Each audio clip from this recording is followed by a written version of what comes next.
هو الخلاق العليم ولقد آتيناك سبعا من المثاني والقرآن العظيم.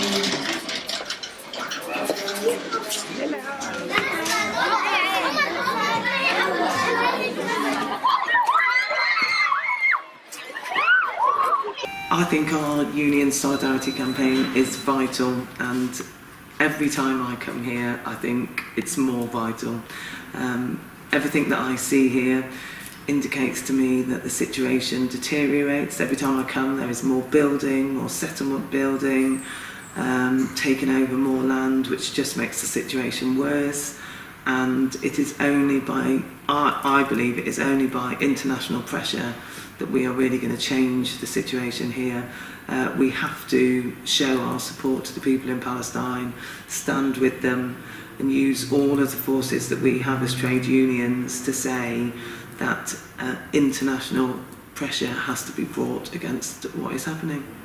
It has been really good on this trip to hear from a number of people who are, and particularly women, who are taking a stand, showing true strength and integrity and belief in what they're doing.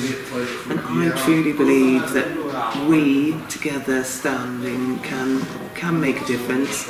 It isn't easy, but we have to stand together and take on that fight, really, because we know that what we are doing is right. The experience in Hebron, which we had on our first full day when we were here, really put everything into very, very stark contrast.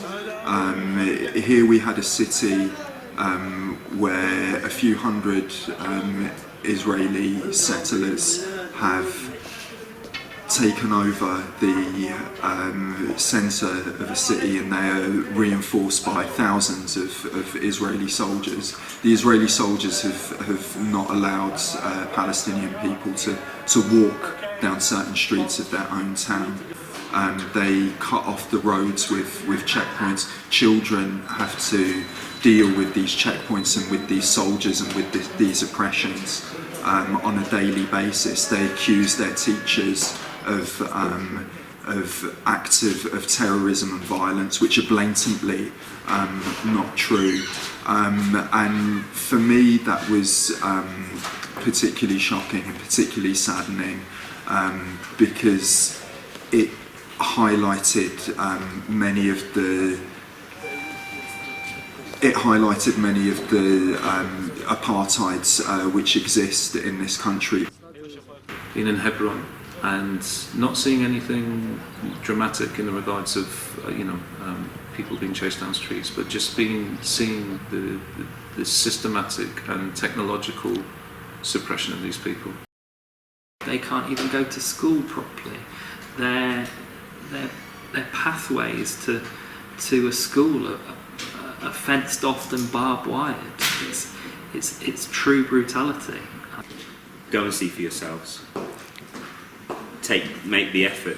Everybody should make the effort to come and see for themselves. Visit this country. Visit the people, and don't just take what you're given firsthand as the reality of it. Be brave and look and journey outward and onward and inward and see what's happening. I think for me the most emotional thing that I've experienced was when we were driving and we pulled in to a lay-by to watch and observe some soldiers firing tear gas and rubber bullets, seemingly randomly into a village, and I could see between two houses there was a group of children, and I realised that the soldiers were firing at the children, which for me, under no circumstances should children ever be the target. They've been coming since 1997, so a period of more than 20 years. And during that period of time, I've seen the building of the wall, which is snaking around the West Bank in particular. I've seen the building of the settlements, which has expanded massively, encroaching on the West Bank and taking Palestinian land, denying Palestinians the right to build their homes and build their towns. I've seen the increase in the number of checkpoints that exist that are stopping people being able to move freely, and an increase in the military presence as well, with soldiers everywhere, and every journey that a Palestinian makes, they encounter soldiers, they encounter checkpoints. But I think the biggest thing that's really, I think it has shocked me over the last few years, is the massive expansion of the settlements, because what that suggests is that Israel has decided that it has no intention of respecting the idea that there should be a Palestinian state. It's really destroying the possibility of the Palestinians creating a state on the West Bank with East Jerusalem and Gaza, and making it extremely difficult for the Palestinians to operate and to live as a people. When I came last time, the daughter came in to go to the toilet. She was playing out here. She came in to go to the toilet. She left the property. I watched her with absolute fear turn to check whether the settler was there, and then run as fast as she could, because she was so terrified of just walking up her own driveway. So that's what these are looking to. And these are the guys that have been giving us very dirty looks, yeah? As we're walking past. Probably won't like me filming either. So some of these are settlers' houses. No, this property is. There are settlers that live in this property. This was taken over. What she was saying is that this is now the headquarters of the settlers' organisation. They will demolish all these houses. They will build 500 units for the settlers. So this will be from there up there until Ma'ale Adumim. So also they will demolish all these houses, and المنطقة الصناعية اسمها the industry area here in Wadi al-Joz. All this will be demolished. So this building we respect very much, because they will stop them to continue until there. يعني to hitting teachers, sometimes students, sometimes they are shooting teachers and students. احنا عندنا العديد من الشهداء المعلمين استشهدوا على الحواجز. We have many cases of Palestinian teachers be killed on the checkpoints. ومعتقلين عند الاحتلال الإسرائيلي. And we have many teachers be arrested by the Israeli. والطلاب كذلك نفس الشيء. الطلاب في معتقلين وقد استشهد العديد من الطلاب. And we have few cases also from the students be killed and they are be arrested now in the jails. We must say this thing. We have many cases that soldiers shot gas pumps on the schools, inside the schools. Maybe all of you see this picture. This is the student, Fawzi al-Junaidi. 24 soldiers take the student. It's a very famous picture. Okay. All child, even being arrested for a few minutes, it's a very terrifying experience that he will ever forget all over his life. But under the Israeli military legal system, for children who are 12 and 13, the maximum sentence imposed against them is 6 months imprisonment. When we take into our account that the maximum sentence for throwing stones it's 10 or 20, so the 1 year ceiling become open. What are the majority of the crimes that you mentioned, like 500 to 700 children arrested? What is the majority of the crimes, or the types of crimes they're arrested for? And just is there much disparity, and I assume there is in gender of children arrested? Yes. The majority of charges against children is stone throwing. In addition now to other type of charges like possession of arms or explosive, conspiracy, stabbing or attempt to stab, or shooting or membership or band organizations.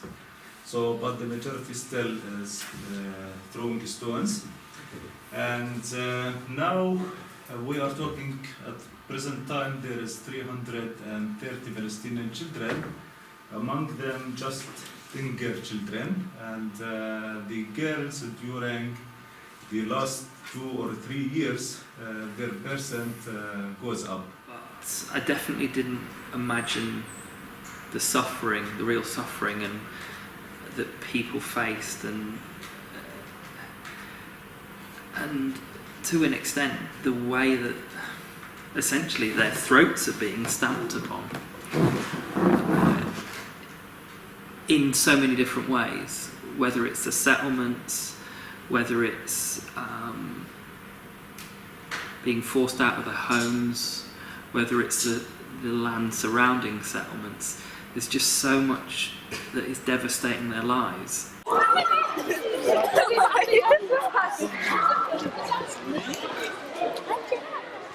Where are you from? From London. Oh my god, I love London. This handwriting is incredible. Excellent. It tells my headmistress. This food is made by my students. Today's lesson is about healthy food. So we made this kinds of plates just for you. Like the olives from Palestine. My favourite. You know, yes, olives in Palestine is the excellent. What do you want to be when you're older? Maybe a doctor. A doctor? I love this. So do you think science is important? Yes, and I love science so much. So much. What would you like to be? Maybe also a doctor. And you like science? No. You don't like science? They're painted and draw on it. Who did that? It's really important that the Union continues with international solidarity work, particularly in Palestine, because the situation requires it. You've got a people here who are very, very clearly living under an oppressive occupation. From what I think we've seen this week, really what they want to do is live their lives, and they're stopped. You know, they're not allowed to live their lives as you know, you or I would hope to. So I think as a trade union, and trade unions are based on solidarity between people in the workplace, I don't think just because they live in another country that solidarity should stop. So yeah, we should absolutely be putting international solidarity at the heart of what the union does. If I was going to send a message to the government, I think it's recognise that Palestinians are human beings. You know, they deserve a free life, and our government can make a difference in making that happen. And our government need to recognise that to either be silent or to ignore the issue is to take the side of the oppressor.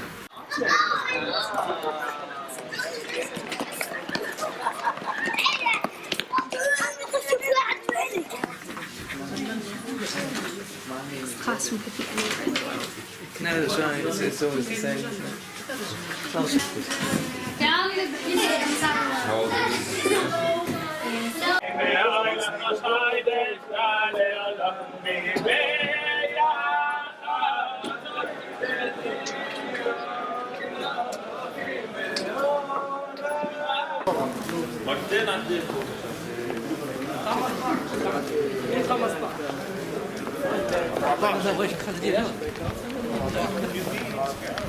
Hello, lady. Come take a skirt from here. You too. Yes.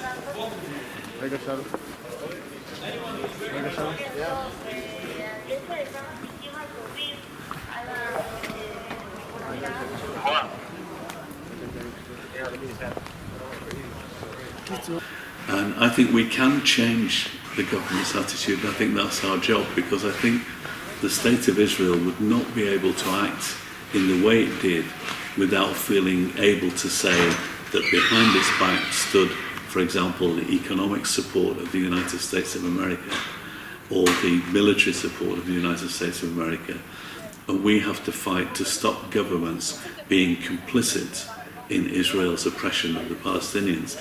So in our case, in Britain, for example, I think we in the trade union movement have to do whatever we can to stop the British government giving its uncritical support to Israel. As it does, it makes some criticisms, but not a substantial criticism that the Israeli state is oppressing the Palestinian people. ولقد آتيناك سبعا من المثاني والقرآن العظيم لا تمدن